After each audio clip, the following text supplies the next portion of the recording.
17 de fevereiro, seja muito bem-vindo ao plano de leitura anual da Bíblia com Lana e Rosânia. Hoje nós vamos ler Números do capítulo 16 ao capítulo 18. Capítulo 16. A revolta de Corá, Datã e Abirão. Corá, filho de Izar, do grupo de famílias levitas de Coate, teve o atrevimento de se revoltar contra Moisés. Ele se juntou com 3 homens da tribo de Ruben. 2 deles eram filhos de Eliabe e se chamavam Datã e Abirão. O outro era filho de Pelete. E Corá também chamou mais 250 israelitas de fama, que eram líderes escolhidos pelo povo. Eles foram juntos falar com Moisés e Arão e disseram: agora chega, todo o povo pertence a Deus, o Senhor. Cada um deles é de Deus e o Senhor está no meio deles. Então por que vocês querem mandar o povo de Deus? Moisés, quando ouviu isso, ajoelhou-se, encostou o rosto no chão e disse o seguinte a Corá e a todos os seus seguidores: amanhã cedo, o Senhor Deus nos mostrará quem é dele e quem foi separado para o seu serviço. Deus fará com que chegue até o seu altar aquele a quem ele escolheu. Amanhã cedo vocês e os seus seguidores pegarão os queimadores de incenso, colocarão brasas e incenso neles e os levarão para o altar. Então veremos qual de nós o Senhor escolheu. E agora chega, levitas. Moisés disse também a Corá: agora escutem, levitas. O Deus de Israel os separou do resto do povo para poderem chegar perto dele, para fazerem o seu serviço na tenda do Senhor e para realizarem cerimônias em favor do povo. Será que isso não basta para vocês?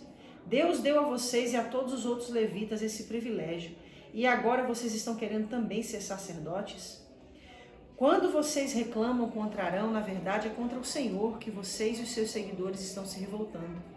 Então Moisés mandou chamar Datã e Abirão, filhos de Eliabe, mas eles responderam aos mensageiros: nós não vamos. Será que não basta você nos ter tirado de uma terra boa e rica, a fim de nos fazer morrer neste deserto? E além disso ainda quer mandar em nós? Na verdade você não nos trouxe para uma terra boa e rica, nem nos deu campos e plantações de uvas para serem nossas propriedades. E ainda por cima está querendo nos enganar? Nós não vamos. Então Moisés ficou muito zangado e disse a Deus o Senhor: não aceites as ofertas desses homens. Eu nunca prejudiquei a nenhum deles, nem tirei deles nem mesmo um jumento. Aí Moisés disse a Corá: amanhã você e os seus 250 seguidores venham até a tenda sagrada. Arão também estará lá. Cada um de vocês pegará o seu queimador de incenso, colocará incenso nele e o levará até o altar. Assim cada homem pegou o seu queimador de incenso, pôs brasas e incenso nele. E todos ficaram na entrada da tenda sagrada com Moisés e Arão. Então Corá reuniu todo o povo, e eles ficaram diante de Moisés e Arão na entrada da tenda. De repente, a glória do Senhor apareceu a todo o povo. E o Senhor disse a Moisés e a Arão: saiam do meio dessa gente, pois eu vou acabar com eles agora mesmo. Mas Moisés e Arão se ajoelharam, encostaram o rosto no chão e disseram: ó Deus, tu dás vida a todos. Será que por causa do pecado de uma só pessoa vais ficar irado com todo o povo?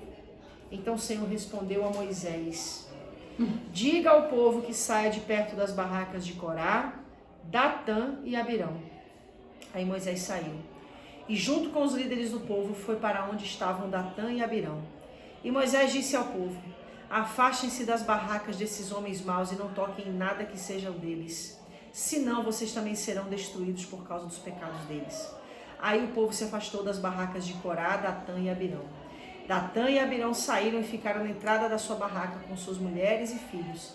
Então Moisés disse ao povo: eu vou dizer como vocês vão ficar sabendo que não fui eu quem resolveu fazer tudo isso. Fiz todas essas coisas porque o Senhor mandou. Se estes homens tiverem morte natural, como todos os outros, sem nenhum castigo de Deus, então o Senhor não me enviou. Mas se ele fizer acontecer alguma coisa fora do comum, e se a terra se abrir e engolir essa gente com tudo o que eles têm, e eles descerem vivos para o mundo dos mortos, vocês ficarão sabendo que estes homens rejeitaram o Senhor. E aconteceu que, Assim que Moisés acabou de falar, a terra se abriu debaixo deles e os engoliu com as suas famílias, junto com todos os seguidores de Corá e tudo o que eles tinham. Assim desceram vivos para o mundo dos mortos, eles e tudo o que possuíam. A terra os cobriu e eles desapareceram. Ao ouvirem os gritos deles, todos os israelitas que estavam ali saíram correndo e gritando: a terra vai engolir a gente também. Então o Senhor enviou fogo e matou os 250 homens que haviam oferecido incenso. Os queimadores de incenso. Aí o Senhor Deus disse a Moisés: diga a Eleazar, filho do sacerdote Arão, que pegue os queimadores de incenso do meio dos restos do incêndio e espalhe para longe as brasas que ainda estiverem neles, pois os queimadores de incenso são sagrados. Eles ficaram sagrados quando foram oferecidos no altar do Senhor. Portanto, pegue os queimadores de incenso desses homens que foram mortos por causa dos seus pecados, e deles faça folhas finas de metal. E com essas folhas prepare uma cobertura para o altar. Isso será um aviso para o povo de Israel. Então o sacerdote Eleazar pegou os queimadores de incenso de metal que os homens que tinham sido mortos haviam trazido e mandou que deles fossem feitas folhas de metal para cobrir o altar. Conforme o Senhor tinha dito a Moisés, isso ficou sendo um aviso para os israelitas, a fim de que nenhuma pessoa que não seja descendente de Arão venha queimar incenso diante do Senhor e seja castigada, como aconteceu com Corá e com os seus seguidores. Arão salva o povo. Mas no dia seguinte, todos os israelitas começaram a reclamar contra Moisés e Arão, dizendo assim: vocês mataram o povo de Deus, o Senhor. Depois que todos se reuniram para protestar contra Moisés e Arão, eles se viraram para a tenda e viram que a nuvem a estava cobrindo. Então a glória do Senhor apareceu. Moisés e Arão foram até a frente da tenda e o Senhor disse a Moisés: saiam do meio deste povo, pois vou destruí-los agora mesmo. Aí Moisés e Arão se ajoelharam e encostaram o rosto no chão. E Moisés disse a Arão: pegue o seu queimador de incenso, ponha nele algumas brasas do altar e jogue incenso em cima delas. E vá depressa até o lugar onde o povo está e ofereça o sacrifício para conseguir o perdão dos pecados deles. Depressa! A ira do Senhor apareceu e já começou a epidemia. Então Arão pegou o queimador de incenso, conforme Moisés havia mandado, e correu para o meio do povo. Quando viu que a epidemia já havia começado, Arão jogou o incenso nas brasas e ofereceu o sacrifício para conseguir o perdão dos pecados do povo. Com isso, a epidemia parou. E Arão ficou de pé entre os vivos e os mortos. Naquela epidemia, morreram 14.700 pessoas, fora as que morreram na revolta de Corá. Quando acabou a epidemia, Arão voltou para a entrada da tenda, onde Moisés estava. O bastão de Arão. O Senhor Deus disse a Moisés: diga aos israelitas que cada um dos chefes de tribo lhe traga um bastão. Serão 12 bastões ao todo. Escreva o nome de cada chefe no seu próprio bastão. E depois escreva o nome de Arão no bastão que representa a tribo de Levi. Haverá um bastão para cada chefe de tribo. Você colocará os bastões na tenda sagrada, em frente da Arca da Aliança, onde eu me encontro com vocês. Aí o bastão do homem que eu escolher vai brotar. Assim farei com que parem as reclamações que esses israelitas fazem contra mim. Então Moisés falou com os israelitas e cada um dos seus chefes lhe deu um bastão, um para cada tribo, 12 ao todo. E entre os bastões estava aquele que tinha o nome de Arão. Moisés pôs os bastões na tenda, em frente da Arca da Aliança de Deus, o Senhor. No dia seguinte, Moisés entrou na tenda e viu que o bastão com o nome de Arão, que representava a tribo de Levi, havia brotado. E tinha brotos, flores e amêndoas maduras. Aí Moisés tirou da presença do Senhor todos os bastões e levou aos israelitas. Eles viram o que havia acontecido. Cada chefe pegou o seu bastão. O Senhor Deus disse a Moisés: ponha de novo o bastão com o nome de Arão em frente da Arca da Aliança. Ele ficará ali com um aviso para os israelitas rebeldes. Assim, eles vão parar de reclamar contra mim e não serão mortos. E Moisés fez como o Senhor havia mandado. Aí o povo de Israel disse a Moisés: estamos perdidos, vamos morrer. Sim, todos nós vamos morrer. Aquele que chegar perto da arca do Senhor morrerá. Sim, todos nós vamos morrer. Capítulo 18. Deveres dos sacerdotes e dos levitas. O Senhor Deus disse a Arão: Você e os seus filhos e os outros membros da tribo de Levi são responsáveis pelos erros cometidos no serviço da tenda sagrada. Porém, somente você e os seus filhos sofrerão por causa dos erros cometidos no seu serviço de sacerdote. Traga os outros membros da tribo de Levi, a que você também pertence, para ajudarem você e os seus filhos no serviço da tenda. Eles, os levitas, farão os serviços que você mandar e farão também o serviço da tenda. Mas eles não deverão chegar perto dos objetos sagrados que estão no lugar santo ou no altar. Se eles fizerem isso, vocês morrerão, e eles também. Os levitas trabalharão com você e farão todo o serviço da tenda. Porém, nenhuma pessoa estranha deverá trabalhar com você. Somente você e os seus filhos serão os encarregados dos serviços do lugar santo e do altar. Assim, eu não ficarei irado de novo com o povo de Israel. Entre os israelitas, eu escolhi os seus parentes, os levitas, como oferta para vocês, os sacerdotes. Os levitas são separados para mim, a fim de fazer os serviços da tenda sagrada. Mas você e os seus filhos farão o trabalho de sacerdotes, cuidando das coisas do altar e das arcas e das que estão no lugar santíssimo. Vocês serão responsáveis por essas coisas, porque eu lhes dei o direito de serem sacerdotes. Porém, morrerá qualquer estranho que chegar perto das coisas sagradas. Leia a partir daí. O sustento dos sacerdotes. O Senhor disse a Arão: agora estou lhe dando todas as ofertas especiais que foram trazidas a mim e que não forem queimadas como sacrifício. Eu dou essas ofertas a você e aos seus descendentes como aquela parte a que vocês têm direito para sempre. Das coisas mais sagradas e que não forem queimadas, você receberá o seguinte: as ofertas de cereais, as ofertas para tirar pecados e as ofertas para tirar a culpa. Tudo que for trazido a mim como oferta sagrada pertence a você e aos seus filhos. Você comerá essas coisas em lugar sagrado, e somente os homens poderão comê-las, e serão uma coisa sagrada para você.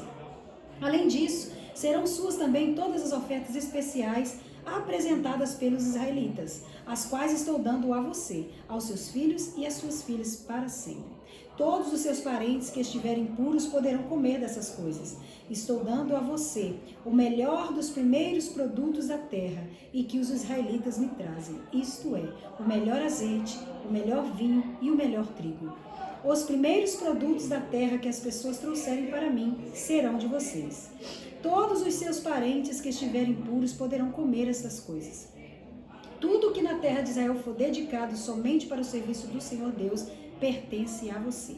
Todo o primeiro filho dos israelitas e toda a primeira cria dos animais que os israelitas oferecerem a mim pertencem a você.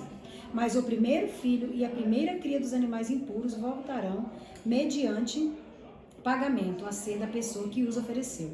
O pagamento pelos meninos será feito a você quando eles tiverem 1 mês de idade, e o preço serão 5 barras de prata. Segundo a tabela oficial, a barra de prata, o ciclo, vale 20 geras. Mas a primeira cria das vacas, das ovelhas ou das cabras não poderá ser comprada pela pessoa que a ofereceu. Ela pertence a mim e deve ser oferecida em sacrifício. Borrife o sangue dela no altar e queime a gordura como oferta de alimento, de sangue, como oferta de alimento, pois isso produzirá um cheiro que me agrada. A carne dela será sua, assim como o peito e a coxa direita das ofertas especiais são seus. Estou dando a você, aos seus filhos e às suas filhas para sempre, todas as ofertas especiais que os israelitas me ofereceram. Esta é uma aliança de sal que faço com você e com seus descendentes, e ela nunca deverá ser quebrada. O Senhor Deus disse a Arão: você não terá terras nem propriedades em Israel, como os outros israelitas têm. No meio dos israelitas, eu sou a sua propriedade. Eita Deus! A parte que você vai receber, a parte dos levitas. O Senhor disse: eu dou aos levitas todos os dízimos que o povo de Israel me oferece. Isso é, o pagamento pelo serviço de cuidar da tenda sagrada. E nunca mais os outros israelitas devem chegar perto da tenda, porque isso seria um pecado que causaria a morte deles. Mas os levitas farão o trabalho da tenda e serão responsáveis pelos erros que cometerem. Essa lei é para sempre e valerá também para os seus descendentes. Os levitas não terão nenhuma propriedade em Israel, pois eu lhes dei para serem propriedades deles. Os dízimos que os israelitas me apresentam como uma oferta especial. Foi por isso que eu lhes disse que não teria propriedade em Israel. O dízimo e os levitas. O Senhor Deus ordenou a Moisés que dissessem aos levitas o seguinte: quando receberem dos israelitas os dízimos que Deus lhes dá para serem de vocês, vocês darão a 10ª parte dos dízimos como oferta especial a Deus. Essa oferta especial é como se fosse a oferta que o fazendeiro faz do primeiro cereal e do primeiro vinho. Assim, de todos os dízimos que receberem dos israelitas, vocês darão também uma oferta especial que pertencem a Deus, o Senhor. Vocês deverão entregá-las ao sacerdote Arão. Das ofertas que vocês receberem, deem a melhor parte para mim. Depois que me derem a melhor parte, vocês poderão ficar com o resto, como faz o fazendeiro que depois de dar a sua oferta fica com o que sobra. Vocês e as suas famílias poderão comer em qualquer lugar o que sobrar, pois é o pagamento que vocês recebem. Comendo assim, vocês não estarão cometendo pecado se antes separarem o melhor para o Senhor. E não profanem as ofertas sagradas dos israelitas, comendo algumas delas antes que a melhor parte seja oferecida a mim. Se desobedecerem, morrerão. Amém? Amém. Aqui fala muito do cuidado de Deus para com aqueles que cuidam do templo. No caso da tenda. A gente tem 2 assuntos que a gente pode tratar e escolher acerca de qual dos 2 nós vamos falar. Nós vamos falar da questão do que aconteceu com Corá, com Datã e com Abirão, que foi a revolta, com a postura do povo de Israel posteriormente. E aí a gente pode até já introduzir alguma coisa a respeito, porque é impressionante, porque Deus julga a rebeldia desses 3 homens, dos 250 homens que ele junta para se rebelarem junto com eles.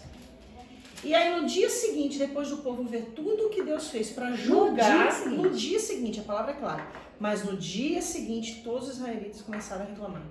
Eu vejo uma postura intratável.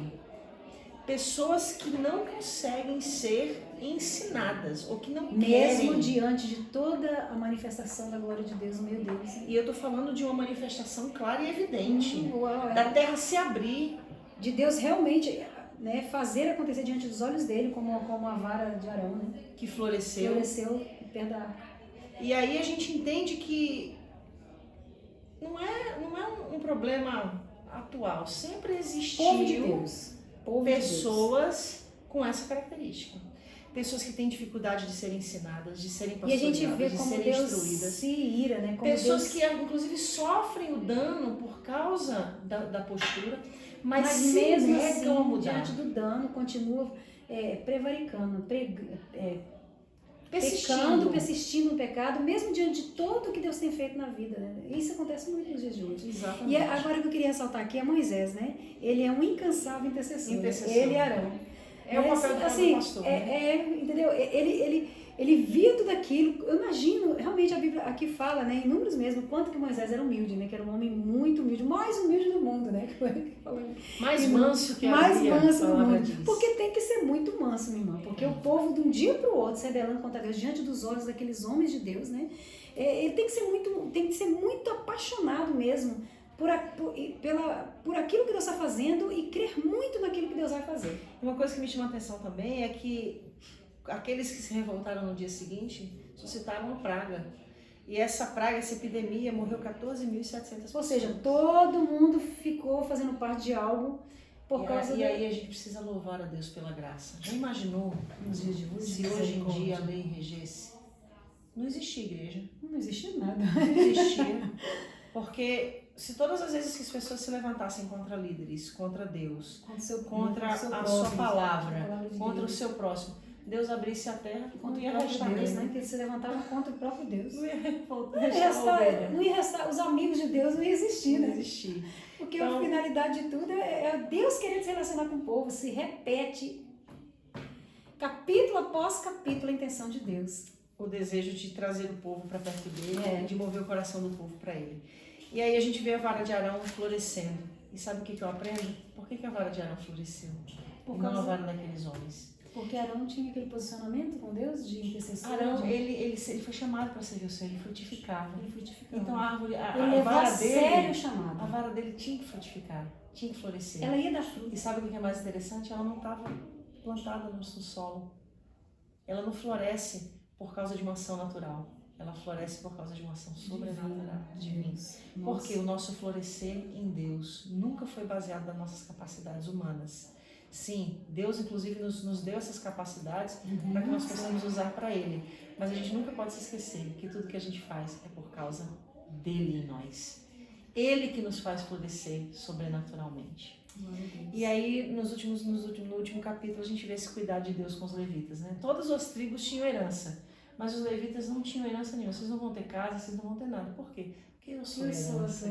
Que tem herança melhor que essa? Vontade de subir lá e dar um cheiro. Eu sou a herança. E quem quer outra herança, gente? No seu próprio Que o Deus. Senhor continue sendo a nossa herança. Amém. Que a gente lembre todo o tempo que mesmo que a gente não conquiste nessa terra, não existe maior conquista do que ter o Senhor como a nossa herança.